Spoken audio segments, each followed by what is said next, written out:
I look now at this blank article, trying to figure out where to start this analysis, and I can only think of how arduous and monotonous is the task of playing Sea of Thieves. But it would not be arduous and monotonous the pirate life, just dotted with some few moments of exciting confrontations? Well, most likely yes. However, I cannot imagine the pirates sitting around on a PC with a blanket on their legs and a heater on their side.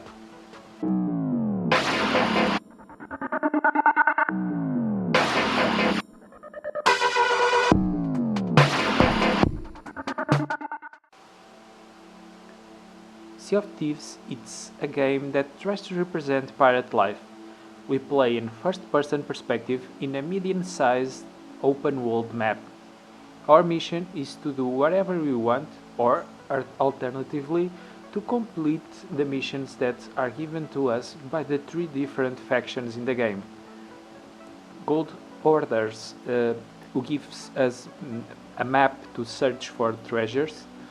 Order of Souls, that tell us to kill dead pirates. I know, it's not my fault, it's really that way.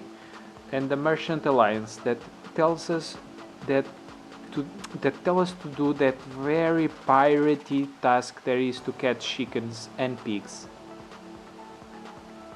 We do all those missions, we raise our reputation within each one of the factions, and we receive monetary rewards with which we can buy cosmetic items.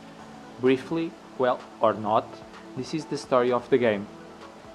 Graphically, this is perhaps the most beautiful and interesting game I've played lately. I look at the game and it is much more beautiful and realistic than any cartoon that exists nowadays in Portuguese television. The sea is so well represented that it is virtually impossible to describe it in words. The characters are vivid, distinctive, and with delicious details like chewing the food while they are eating it. The vessels are similar to the images of the discoveries that we have all seen in school, and whenever they are damaged, the damage is noticeable, especially if seen from the outside. And even in this, there was great attention to detail, because if a cannonball hits the ship on the deck, the water does not enter since the damage is above water, the water line. NPCs are also extremely polished. From sellers to animals, and even skeletons have distinct properties among some of the groups, although the vast majority are similarish to each other. The landscapes and vegetation are beautiful too, but they are easily forgettable because after a while they become repetitive. The general tone of the islands is very similar. Of course, they are different between them, but deep down we always get that feeling that it is not worth looking for something different if it's not included in a task. There is little to none background music in the game, but you have basic musical instruments with which you can play a lot of them. I immediately realized I immediately understood Rare's idea, giving the player the option to choose whether to have music to play or not.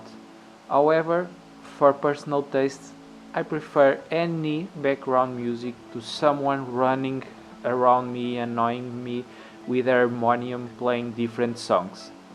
It is important to say that all the songs presented are related with piracy and are great choices to integrate the soundtrack of the game. Ambient sounds are well characterized.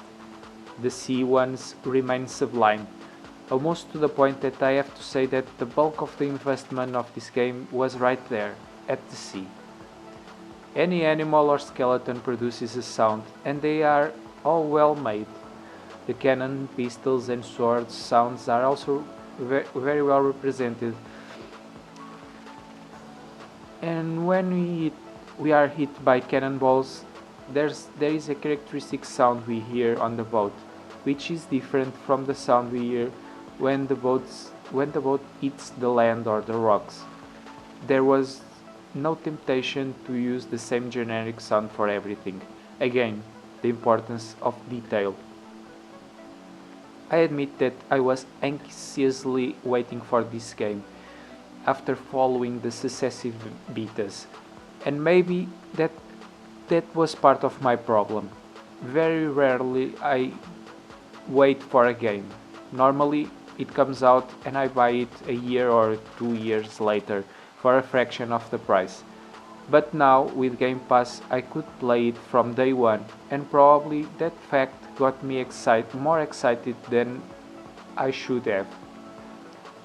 And is this negative? Well, yes, because we do not enter into the game with an open mind. We wait for something that, quite honestly, we were not promised. We were only confabulating situations in our mind that nowhere we have seen happen.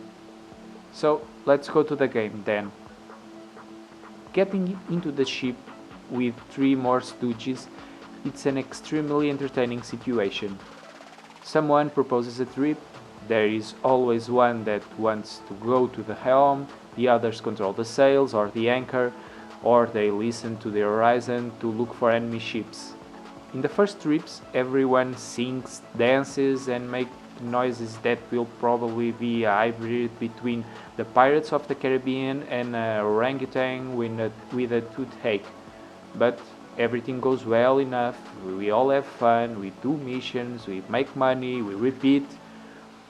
We bought the first cosmetic items and walked like peacocks alongside the other crew members. We buy the same items because we are going to be a crew, of course, even though we all knew that we will not meet again after we log out. We cannot leave without going to attack another ship. We searched for 5 or 6 minutes, we found it. We spent another 2 or 3 minutes to get closer to each other. Then a lot of time trying to realize where to point the cannons and start the bombing. We lost the first clash, of course, but no worries. The respawn is fast and we still came back with the boat floating, although it was too late to save it. As soon as the boat sinks, a mermaid appears and takes us to the next vessel, and we all did it.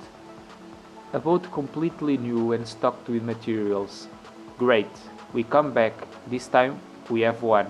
The opponent no longer had boards to repair the ship.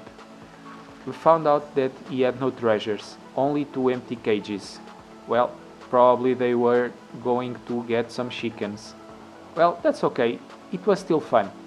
We still had time to kill that crew by fire, by weapons, and so they did not go to the new boat through the mermaid. They made the direct respawn there.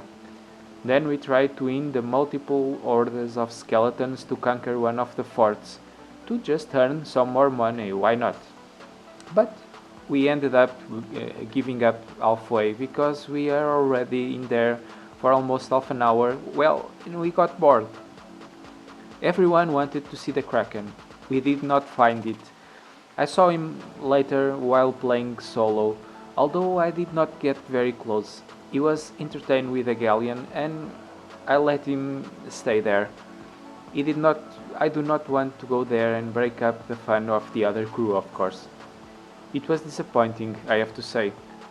I only saw the tentacles, and instead of being impelled to go there and defeat it, I just thought it should go well if cooked with rice.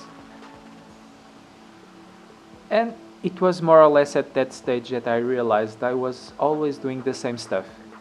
If a novice, new guy did not appear in a crew, there was rarely any enthusiasm. We just limited ourselves to do the missions or sink a boat that had absolutely no loot at all. There is no reward for winning the PvP or any disadvantage of losing it. We are always doing the same, and we realize that the game is just an arduous and monotonous succession of tasks for which we are rapidly out of use to the rewards of those. It is understandable that Rare wants to keep the game in an equal plan for all players. That if it creates a skill tree, the older players would dominate the newbies, and how the game presents itself now, the older ones will help the youngest in the game. They are, it's two different approaches, I know, but I believe that people now want to feel stronger than the others. They want to feel that they are being rewarded for the time invested. It's not a robe or a new Hulk for the ship that will make that much of a difference. And so we come to this point. What can I say about the replay value of the game? The game itself is a constant replay value. We live in an endless loop waiting to be a legend. Maybe this is the reward and it's worth it, but for now I'm bored and I only play this game in small sessions, 1 or 2 missions at a time. I leave and I come back when I have the will to do so. The game lasts for how long you want it to last, I have to say that. And what was my conclusion? Well, I reached a point of love deception. If you noticed, I only had good things to talk about the game until I got to the gameplay itself. Until that point, everything had impressed me.